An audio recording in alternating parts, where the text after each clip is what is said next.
Hey guys, sorry it's been so long since we uploaded a video here. I know so many of you are waiting for our next upload. Anyways, this video is basically just a conglomeration of a lot of time that passed because we were down with the Rona, and so it delayed us, and filming was just a mess and everything, so apologize for the lack of continuity, but check out what we got done, and the next video will be back to normal. So thank you guys for watching. If you already made it through this much, Billy, tell him thank you. Billy, tell him thank you.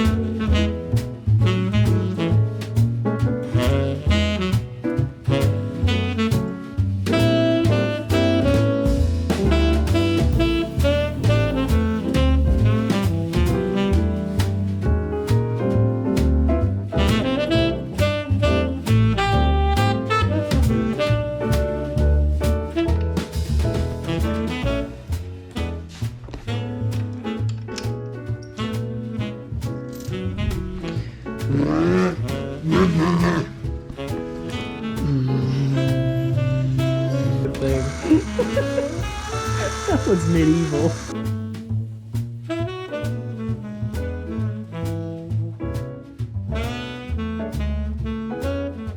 So I got the hole drilled out with this thing right here.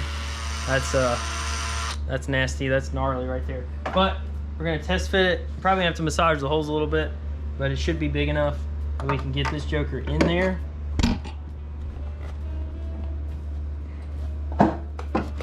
Dude, that's pretty cool. The clutch pedals in there.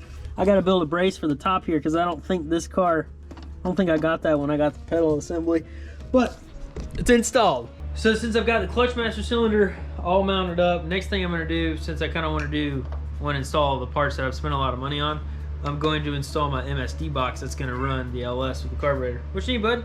You wanna help me install it? Come here. I know you're hungry. You have to install this if you want to get fed tonight.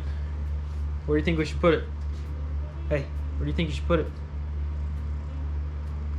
I don't know. He didn't really have any opinions. He just wants food. But I think I'm going to end up installing it right here, where the old ECU went.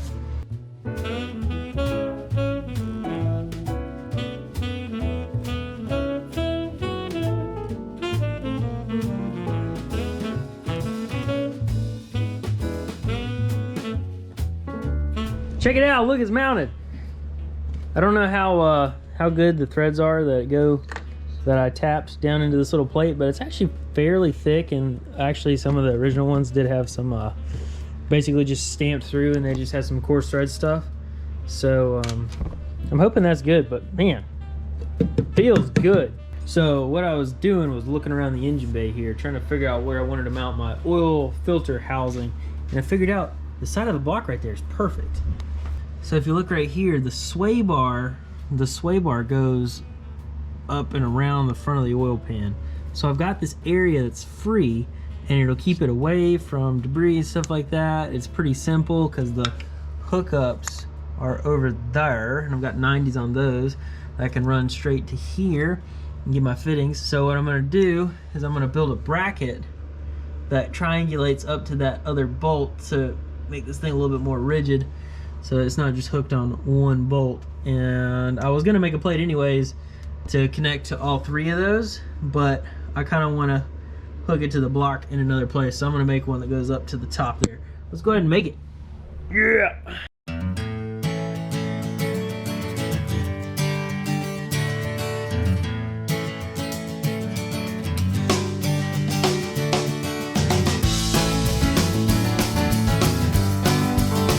Alright, so I got the bracket made.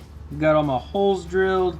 That one goes to the block. This one goes to the block. These two just clamp to this little thin sheet of stainless that I've got here.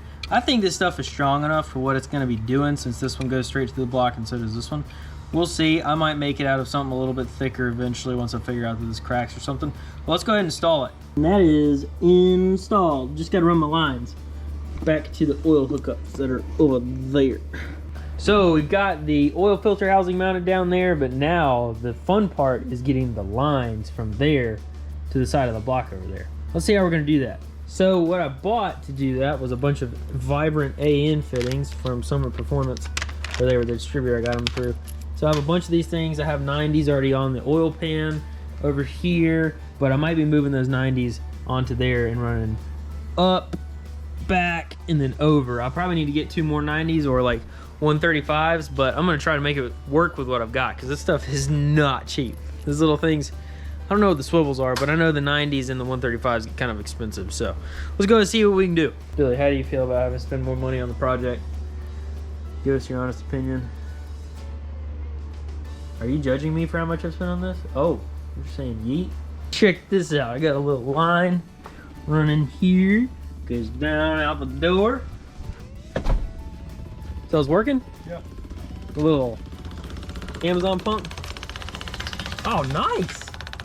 Oh, that doesn't look as bad as I thought it would. The first little bit was Very chunky. Yeah. Oh, there's some really nasty crap at the bottom of there.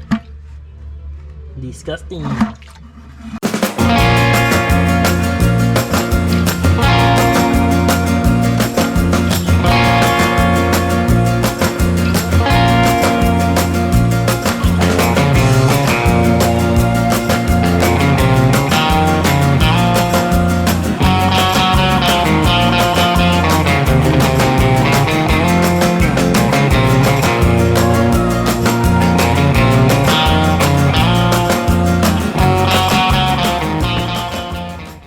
What is this stuff? This is just water softener. I don't know what we've gotten into this episode because I've kind of lost track because it's been so sporadic with me being able to work on this thing. Here's the tank. It's a pretty big tank for how small of a car. There's the old fuel pump, still works like a champ. As you can see, it's pretty crusty looking. Pretty bad, isn't it, Billy? Yeah, it is. But we're going to clean this thing up against a tree, fill her up with some water, put this stuff in it, and put the battery charger on a piece of metal and sacrifice its life for the soul of this tank. Some cheap Chinese steel that I stripped the paint off of. We'll hook our battery charger up once this thing gets full of water. It's been filling up for a couple minutes now, so it's probably close. I need to make sure that thing's stable so it doesn't fall over on me. All right, so it's full of water. I'll lay that over there. Now, I'm too lazy to go get a measuring thing. But I know 8 fluid ounces is 1 cup because Siri just told me so. So I'm going to eyeball what 1 cup is, because I think this is a 18-gallon tank. I don't know. I can't even get the bag open right now. But there we go.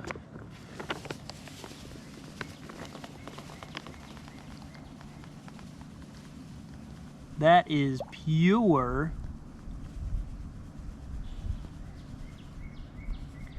There we go. Feels about right. Seal this bag up nice and tight. Wash that stuff down in there, stir it up a little bit, and then hook the battery charger up. Probably should grind a clean spot onto the tank. Dang it!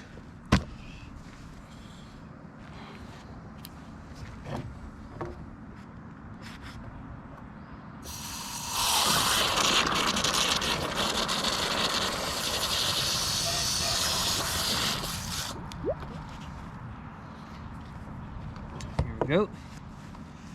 So from my research, the tank is negative and the rod will be the positive. So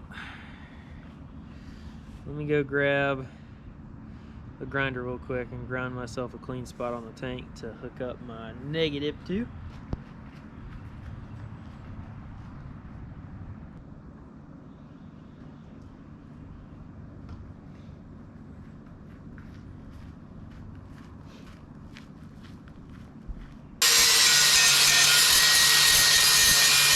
Get our battery charger situated. There's no power to this obviously right now. I don't know, it kind of freaks me out. Battery charger and a full tank of water. I'm gonna zap myself. All right, well, this thing is already flash rusted. This came off the seats that I put in the Conquest. This was the original seat slider piece.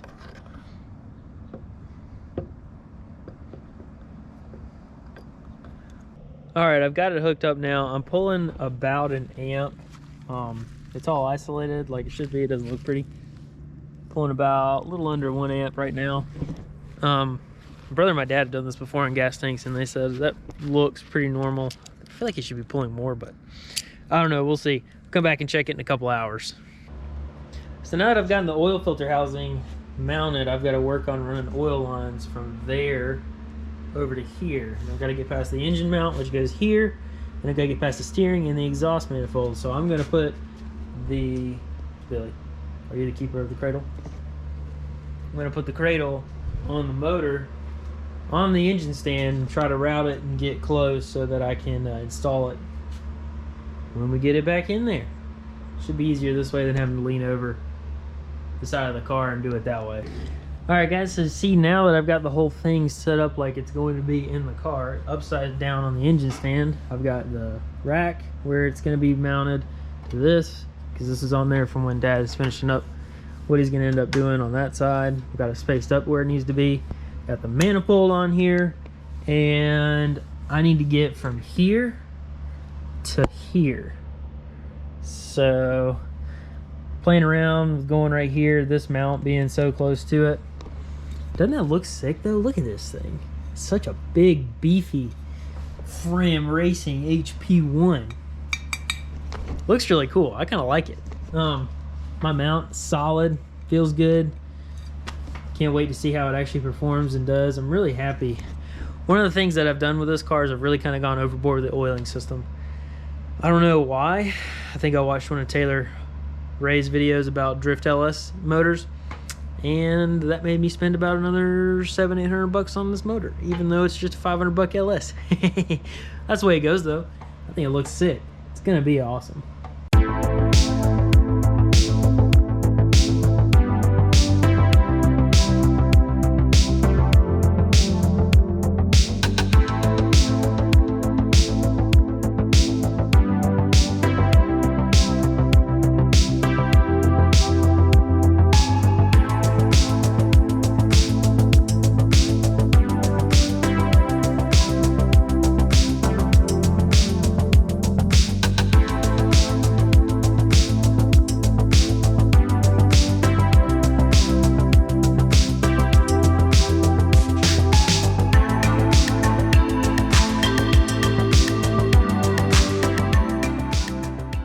Look at how pretty this thing's turning out.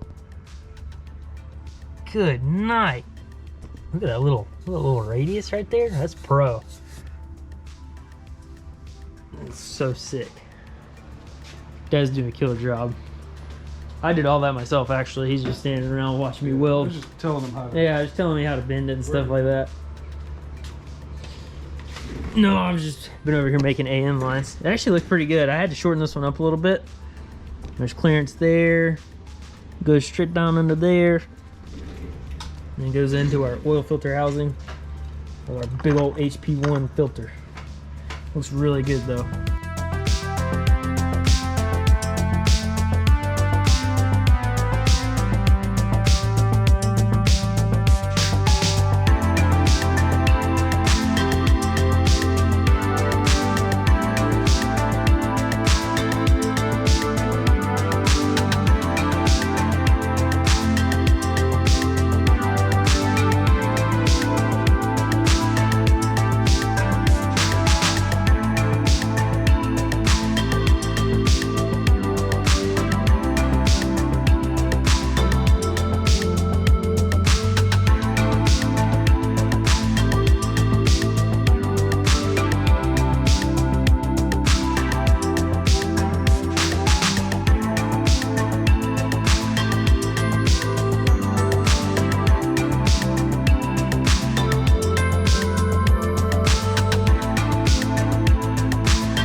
vertically laid out.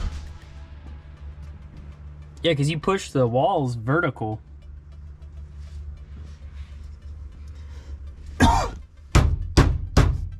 I think the car's stiffer because of that thing. It's thicker metal. They build these things out of 29 thousandths and 40 thousandths steel, And overlap it. and that's all 70 thousandths. Holy shoot! So it's almost double the thickness, Yeah. but it's single. Right. Well, and it's single. There's places where it's double Yeah. in here. Angle. And I'm laying in there. I actually had to go get Mom's glasses because I couldn't tilt my head up far enough to get the bifocals focused on the weld. Couldn't do a good job. So Yeah. climb all the way. I'm laying in the car too. I've got my feet up in the back seat, Yeah. and I went and got some of her glasses, and that worked a lot better. Exactly. That's sick, dude. Good job. I'm pretty happy with how that turned out. Yeah, that's freaking sick looking. For having 20-year-old welding gear and No brake to speak of. no metal forming equipment except for a pair of vice grips and a hydraulic press with a railroad rail in it. Good night. Came out pretty good. Now if we can get our drive shaft back, we can put it all back together, right? So this episode's been all over the place, but thank you guys so much for watching. Like and subscribe. And I'm gonna go do some things that I really don't know how to do, which this project's teaching me a lot of things. It is teaching me a lot of things, kind of aggravating sometimes. If you want to, go watch some old videos. We got a good bit of content out there now, especially on the Conquistador over here, the Galactic Conquest, my Mark IV GTI and Austin's GSX Eclipse, which we did an all-wheel drive swap on way back in the day. Oh shoot, that was a long time ago. But we thank you guys again for watching, and we will see y'all next time.